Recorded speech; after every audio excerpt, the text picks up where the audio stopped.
Estudar a Bíblia, estudar a Bíblia, estudar a Bíblia na escola dominical.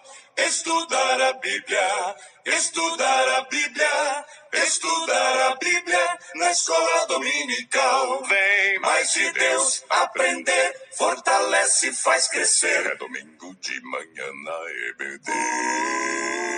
Os jovens aprendendo, adultos sim estão, também os pequeninos, as crianças. Que legal! Oh, que momento sem igual, cresce na fé e no saber, vem com a família pra IBD. Vem com a família pra EBD. Vem pra EBD. A paz do Senhor, queridos. Estamos iniciando mais um podcast de seu canal EBD Fácil e Motivadora. E na podcast de hoje nós comentaremos a lição de número 5, Lições de Jovens, que tem como título Neemias, a oração de um construtor. Amém? Não se esqueça, meus amados irmãos, você que está nos ouvindo pela primeira vez e você que sempre nos acompanha e ainda não é inscrito em nosso canal, se inscreva, nos abençoe com a sua inscrição. Amém? Deixe seu joinha também. Não se esqueça também que na descrição deste vídeo nós temos um link que dá acesso ao teste online. Teste este, fácil, rápido e simples, baseado unicamente na lição bíblica. Também temos o link que dá para fazer o download do teste online em PDF. Amém? Os irmãos baixam e dá para imprimir e levar para a sua sala de aula. Amém? Então vamos comentar a lição de número 5, lições jovens. Neemias, a oração de um construtor. Então hoje nós falamos sobre Neemias.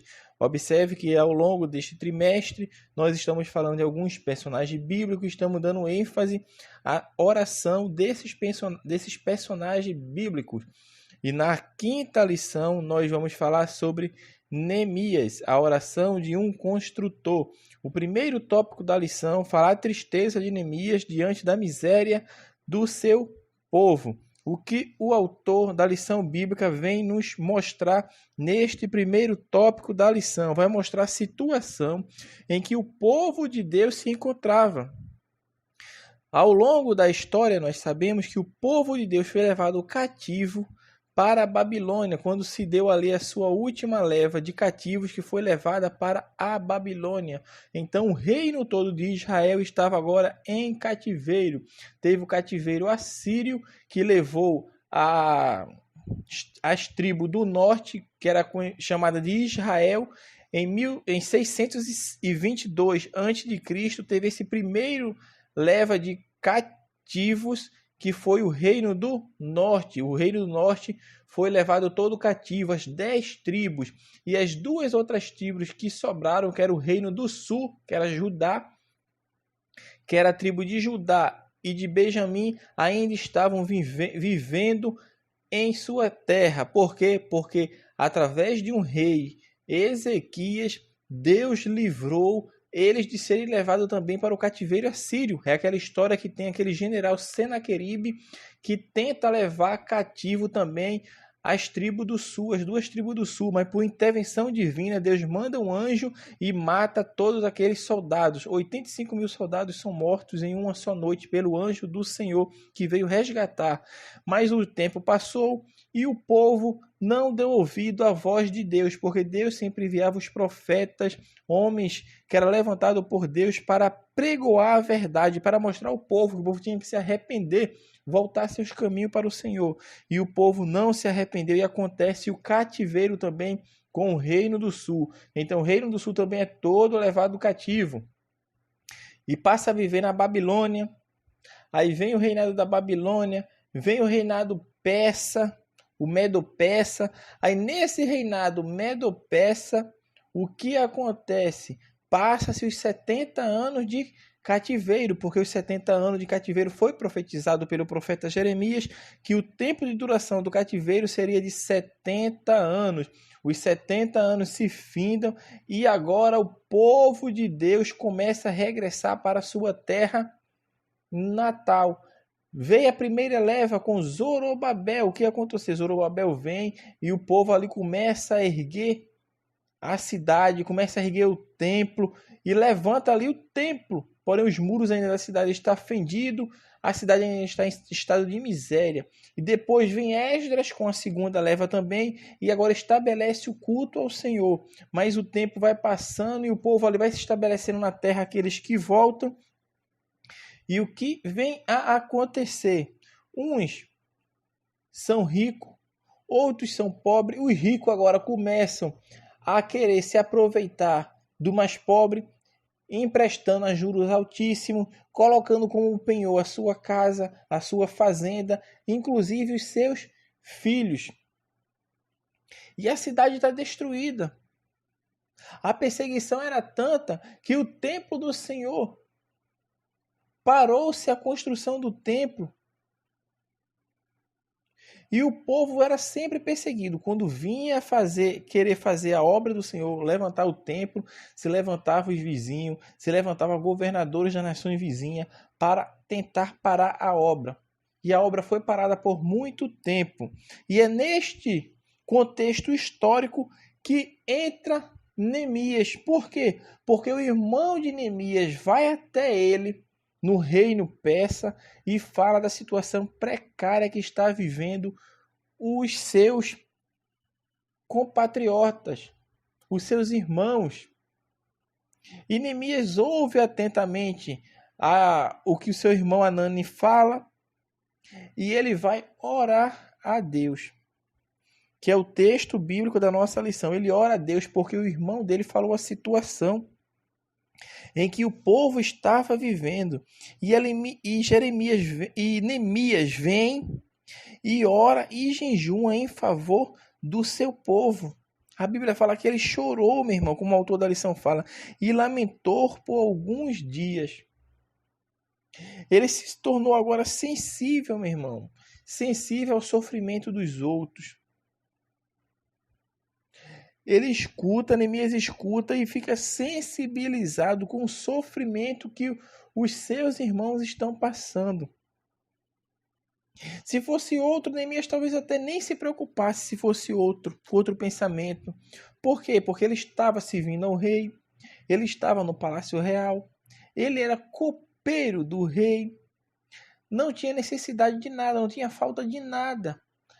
Mas a pessoa, meu irmão, que tem compromisso com a obra, que tem compromisso com Deus verdadeiro, ele se sente sensibilizado.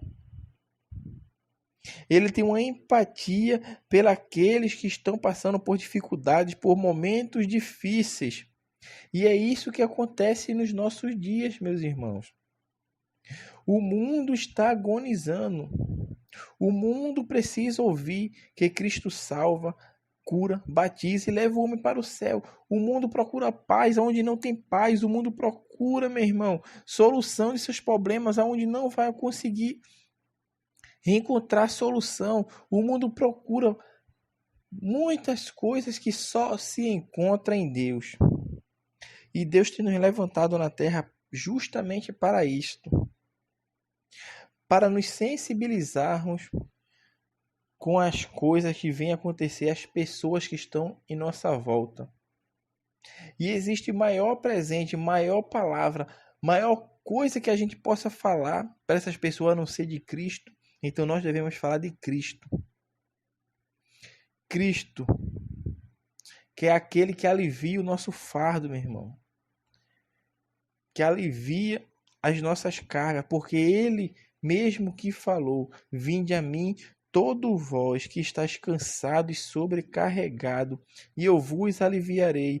O alívio que o mundo procura está em Cristo. E Cristo tem levantado a minha pessoa e a tua pessoa para levar esta palavra de ânimo, de vigor, de força, para que essas pessoas Se voltem para Cristo, se convertam aos pés de Cristo, porque só em Cristo encontramos a salvação. E essa sensibilidade nós devemos ter hoje, porque quantos estão caminhando a passos largos para o inferno e muitas vezes nós não tomamos a nossa posição de crente, a nossa posição de apregoeiros do Evangelho e levamos as boas novas a essas pessoas. Então essa incumbência está sobre a minha vida e sobre a tua vida. Amém? Gosto de falar sobre isso porque o autor da lição ele sempre traz um subtópico prático para a nossa vida. Tópico 2, fala: Neemias ora e jejua em favor do povo. Eu até comentei um pouco já sobre isso, que ele chora e lamenta por alguns dias, porque ele ouve o relato que seu irmão traz de como estava a cidade estava destruída, estava acabada. O povo estava na miséria, sem ânimo, sem força para erguer a cidade. E Neemias olha aquela situação e chora, porque às vezes chega um momento que a gente tem que chorar. Chega um momento que a gente fica triste, mas não é tristeza de que a esperança acabou, não, mas de tristeza, de sensível ao que os outros estão passando. E eram irmãos dele, irmãos de Neemias. O irmão dele veio e mostrou a situação do povo, era o povo dele, o povo do Deus que ele servia estava passando por uma situação difícil. E ele ficou jejuando e orando por alguns dias, meu irmão. Ele orou, jejuou, e chegou o dia dele servir ao rei, como ele era copeiro do rei, ele foi servir ao rei, numa dessas tantas vezes que ele ia servir ao rei. E o rei olha para Neemias e vê Neemias triste. E o rei chega para Neemias e pergunta a Neemias por que ele está triste. Pois ele não está doente. O rei fala: Neemias, por que tu estás triste? Porque tu não estás doente. O teu rosto mostra que é tristeza de coração que está te abatendo. E a Bíblia nos fala que Neemias não foi de imediato fazer a sua petição ao rei. Não. Mas naquele momento ele para por alguns instantes e eleva seu pensamento a Deus e ora a Deus naquele momento. Porque ele sabia que aquele momento era a hora oportuna dele falar da necessidade de seu povo. Mas antes dele tomar qualquer ação, tomar qualquer iniciativa, ele já estava orando bem antes, meu irmão. E ele já estava orando bem antes, e agora chegou o momento, e ele não vai de supetão falar logo aquilo que queria, não, mas ele também ora naquele momento ali. Ele ora a Deus, porque a obra é de Deus. E quando a obra é de Deus, meu irmão, a gente tem que ter essa consciência, a obra é dele, nós somos apenas instrumento. E é Deus quem trabalha, é Deus quem faz, a glória é para ele, a honra é para ele, tudo é para ele. E Neemias ora naquele momento ali, e ele leva para o rei a sua petição. Pede autorização ao rei para ir à sua terra natal, para erguer os sepulcros em que seus pais foram enterrados.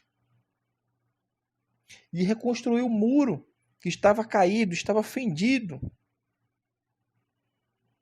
E o rei ouve a oração de Neemias. Nem a oração, houve a petição, porque na verdade quem ouviu a oração de Neemias foi Deus. E chegou o momento agora da resposta de Deus na vida de Neemias. Então o rei Artaxerxes autoriza que Neemias vá. Além do mais, além de Neemias ir, ele manda guardas com ele, mantimentos, tudo para que Neemias fosse bem no seu caminho. Redigiu decretos e leis para que Neemias chegasse lá e conseguisse fazer aquela obra. Porque Neemias agora estava exercendo, iria exercer a função de governador de Judá. O rei Artaxerxes coloca Neemias como governador de Judá para que ele venha e faça conforme a sua petição. Neemias vem, meu irmão, para aquela cidade, faz uma inspeção ao redor da cidade, vê que a cidade está fendida. E Neemias começa a fazer a obra. E quando Neemias começa a fazer a obra, levanta, meu irmão, os adversários. Muitas adversidades vêm na vida de Neemias. Governadores se levantam. Governador de Amon, de Samaria, que é o tanto conhecido como Tobias e Sambalate, se levantam para zombar de Neemias, para zombar daquilo que ele está fazendo, falando que ele não vai conseguir fazer aquela obra a tempo. Mas Neemias começa a fazer, e as investidas do inimigo vêm cada vez mais. Quando eles veem que não tem solução pelas calúnias, pelas suas falsidades, ele vai tocar naquilo que o povo judeu mais faz, mais tem sua fé inabalável, que é o que? No Deus de Israel. E vem um profeta, uma profetisa com a profecia falsa para Neemias, para que Neemias também pare aquela obra. Mas Neemias não para, porque ele olha e diz, não vem de Deus essa profecia. Porque o profeta vem para Neemias e fala, Neemias, estão querendo te matar. Vai e te esconde lá no lugar santo dos santos, porque só assim ninguém vai te matar. Mas era obra do inimigo. Por quê? Porque Neemias não era sacerdote, nem sumo sacerdote, não tinha permissão de entrar no lugar santo dos santos. E Neemias entendeu que aquele profeta, ali era um falso profeta, foi pago para levantar aquela falsa profecia, para que Neemias viesse a deturpar a fé dos judeus. Mas Neemias olha e fala, essa profecia não vem de Deus, e a obra continua. Tem ameaças de o povo vir, os vizinhos vir e tentar pelejar contra ele. A Bíblia é bem clara, fala que com uma pá na mão, eles estavam lá rebocando o muro, levantando o muro, traçando a massa, e com a outra mão estava a espada a punho, prontos para a guerra. Mas o Senhor os cobriu e os livrou de todo o mal. Porque a oração de Neemias foi respondida, e Neemias agora estava cumprindo aquela obra grande, porque aquela obra não era de Neemias, a obra de levantar o muro era de Deus. Era a nação escolhida por Deus, agora que estava se estabelecendo novamente na sua terra, na qual passou 70 anos fora. E a adversidade veio, mas mesmo assim, Neemias vence todas aquelas adversidades. Chega o tempo do muro estar pronto, levantado, sem nenhuma brecha. Até os inimigos olham e olham como é que eles fizeram isso tão rápido, que foi rápido, irmão. A construção do muro foi rápido, levantaram rápido, era trabalhando todo dia. Porque Neemias usou uma tática muito boa, que é a tática. Aquela pessoa que tivesse o seu quintal voltado para aquela parte do muro era sua. Você era encarregado daquela parte do muro de levantar. E o povo começou a levantar. E o muro veio a se erguer de forma rápida e maravilhosamente perfeita. De forma que ele não viesse a se fender, como falaram Tobias e Sambalate, que disseram que vocês não vão conseguir. Primeiro eles vêm e dizem que os judeus não vão conseguir levantar aquele muro. Mas ele vê a obra caminhando, depois eles vêm e falam, vocês podem tentar levantar esse muro aí, mas vai dar um vento e uma raposa, qualquer coisinha vai derrubar esse muro. Mas não foi do jeito que eles imaginaram, porque a obra era do Senhor, como Neemias falou. O nosso Deus que fez essa grande obra, foi o nosso Deus que fez essa grande obra. Então, irmão, nós devemos ter em mente isso, que o Deus que chama para fazer a sua obra é o Deus que se responsabiliza para a sua conclusão. Nós somos apenas instrumentos de Deus para fazermos a obra dele, porque o dono da obra é ele que supre a necessidade da obra, ele chama quem ele quer para fazer a obra, e no final a glória é para Deus. O louvor é para Deus e a honra é para Deus. Neemias em nenhum momento buscou essa glória para si, mas quando acabou-se tudo, ele falou, nosso Deus que fez essa grande obra. Foi Deus que fez. Nós não tínhamos a capacidade. De tudo que enfrentamos, Deus nos livrou de tudo, mas chegamos ao ponto final. A obra foi concluída, e o louvor, a honra e a glória é dada unicamente para Deus. E foi isso que Neemias fez. Ele orou, Deus ouviu a oração, atendeu. Observe uma coisa importante, meu irmão. Deus ouviu a oração de Neemias. Neemias volta para a cidade para construir. Deus já tinha ouvido a oração dele, porque o rei permitiu que ele viesse como governador para estabelecer ali a cidade, reerguer os muros que estavam caídos. Mas isso não isentou Neemias de ser perseguido, de ser caluniado, de se levantar falsos profetas para tentar parar a obra. Mas a oração foi respondida. O que eu quero falar com isso para os irmãos? Que muitas vezes a oração de Deus na nossa vida é respondida, porém, existem pessoas que acham que porque a oração de Deus foi respondida, as dificuldades não vão acontecer.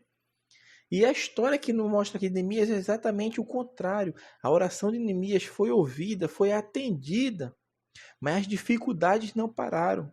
Os empecilhos, as pedras de tropeço foram levantadas na vida de Neemias e do povo de Deus. Então, meu irmão, nós devemos ter bastante cuidado. Às vezes, muitas vezes, as nossas orações são ouvidas, mas isso não nos isenta de passarmos por dificuldades, por obstáculos e empecilhos na nossa vida. A história de Neemias nos mostra exatamente isso, amém? Então que possamos meditar nessas palavras e que possamos saber que Deus responde às orações e continua ao nosso lado para que a obra dele venha a crescer e a frutificar na terra através das nossas vidas, amém? Então que Deus abençoe os irmãos e até a nossa próxima aula de subsídio do seu canal EBD Fácil e Motivadora.